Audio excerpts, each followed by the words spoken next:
In my hands, I have cuttings for one of the most profitable perennials that you can plant. This is the American elderberry. And for each of these little cuttings, which took me about 5 minutes to make, I can get $2 to $3 per cutting. Or I can put these in the pots, let them grow out a little bit, and then sell them for $10 a piece. Or I can grow them out into full elderberries, turn that into elderberry syrup, and sell that for a very high profit margin.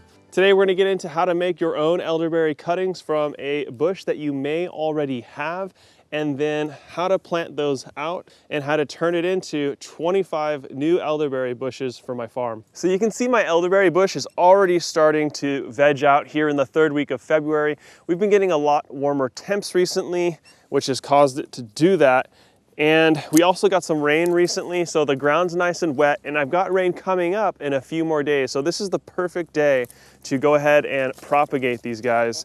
So you'll notice on the plant that about every 8 to 12 inches, there's another growth point or node.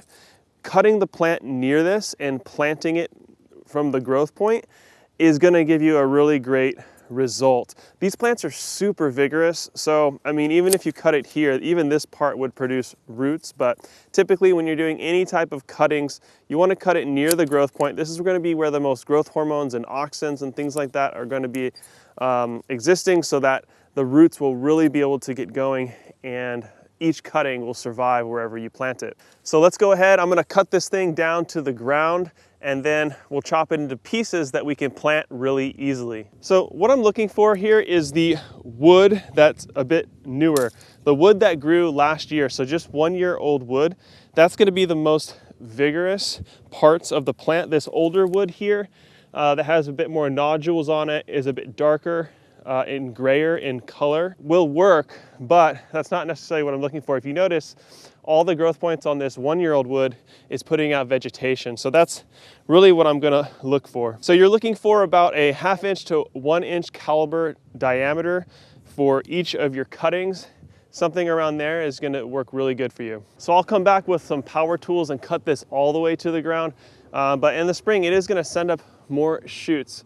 So I can have my chickens feed a bunch of feed on top of that. They'll scratch that thing up, or I can just keep cutting it throughout the year. Or what I can do is dig it up from the roots. It's gonna have a big root ball, so it'll be a bunch of work to do that. So I probably won't do that. I'll just keep cutting it throughout the season and just mulching it onto the ground, and it'll spend up its energy and we won't be able to survive ultimately. So if we take a look at this thing here, we wanna make sure that whatever cutting we're using is actually alive. So parts of the elderberry die off every year. And the way you'll know that it's a dead part of it is obviously it's snapped extremely easy, but it's all brown. You're not seeing any green in this cutting. And what you want to be able to see is some green. The top of it is dead, but then you can see a growth point here, here, here. So if I carefully cut, it is dead up until I get to this growth point right here. So if I cut right below this growth point, we're gonna see green. And it's actually only green on this one inside piece. The other underside is brown and dead. So here's an example of a cutting that I would not want to use. So just as you're going, make sure that you're getting some quality cuttings. As I cut down lower, it's totally fine. So what we'll do is we'll use this 1 inch caliber piece here, each about 1 foot section. Make sure you have 2 nodes on your cutting. You could go up to 3 nodes, it's getting a bit long, but just one of these is good enough. The bottom will produce a bunch of roots. The top, the growth points will come out and it'll set up your first leaves and branches in the beginning. Obviously in your first year, this thing isn't gonna get super big, but these plants grow very, very fast. So we'll do our next one here. Here's another cutting that we can plant.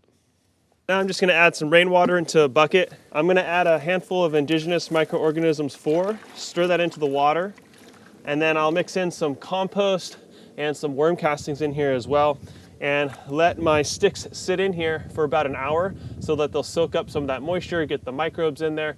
I could let this sit up to 24 hours, but I like to get all this planted today, so we'll just let it sit in there for an hour. Make sure you're sticking it in there. The bottom side, that is gonna be planted. So I can tell that this is the bottom because when I look at the stick here, all of these vegetative parts are pointing upwards. Okay, so make sure that when you do plant it, you're not planting it upside down, and the little growth points are gonna tell you which direction it is. Some other inoculants you could put in here would be like Jadam microbial solution, or just straight up compost.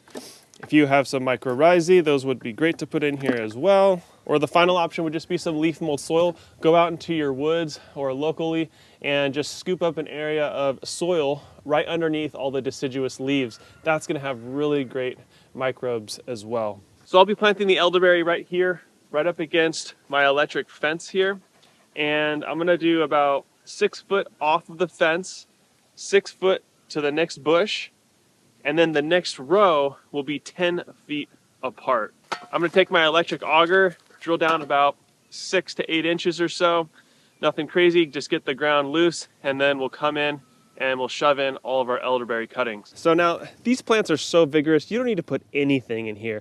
But I'm trying to improve my land over time. So I'm gonna put in the most powerful inoculant that I have, which is IMO4. Shove it down as deep as I can. Press it down. I've been feeding hay to my sheep in here, so I've got all this mulch right around here. Throw some mulch down, and we're done. And then we'll let the rain water this in. And that's all it takes to propagate and plant the elderberry bush. It's medicinal, it's profitable, you can make products out of it and sell it. So I highly recommend that you plant this on your homestead or farm.